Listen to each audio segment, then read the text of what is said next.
529 accounts are usually used to save for college. And if you use the money in a 529 account for approved expenses, which include college tuition, other college costs, the distributions that you take from those accounts, even if they do include gains, are tax-free. So a 529 account is probably still better than a Trump account if you're trying to save for college. 529 accounts also allow you more investment flexibility, that if when your child is getting closer to college age where they're going to take the money out, you want to shift the money more conservative. The 529 account, some of them will do it automatically. Others will allow you to switch into bonds or money market, whereas as of now, it doesn't look like the Trump accounts have that. However, if you do overfund a 529 account and now you've got extra money in the 529 account, any money you take out for non-educational costs are subject to ordinary income tax and a 10% penalty. So you do have a higher tax rate potentially on a 529 plan if you use it for non-college costs than a Trump account.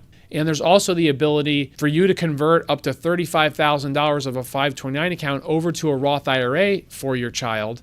What about a regular brokerage account? You have the ability at any point to set up an account and kind of earmark that money for your child. You could just open a regular brokerage account at Charles Schwab, Fidelity. You could buy an index fund, a low cost, low turnover index fund or index ETF. And most index funds pay very little capital gains because of their structure. And then, so on an annual basis, if you're investing in this index fund for your child, you would just have to pay tax on the dividends the funds generate.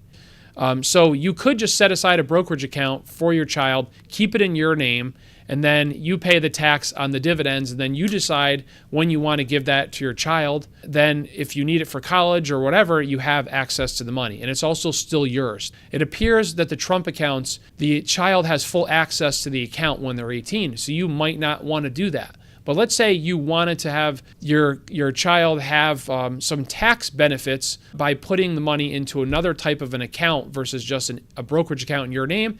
You could set up a custodial account, a uniform gift to minor or a uniform trust to minor, UGMA or UTMA account. The benefit that you would get with this is that your child would pay the taxes. So there's something called a kiddie tax, where if your child has less than $1,350 of non-earned income in this tax year, they pay 0% tax on that. The next $1,350, they pay at their tax rate, so let's just say 10%, and then anything above that is taxed at the parent rate. The negative is that based on the state where you live in, it dictates the age at which your child actually takes over this account.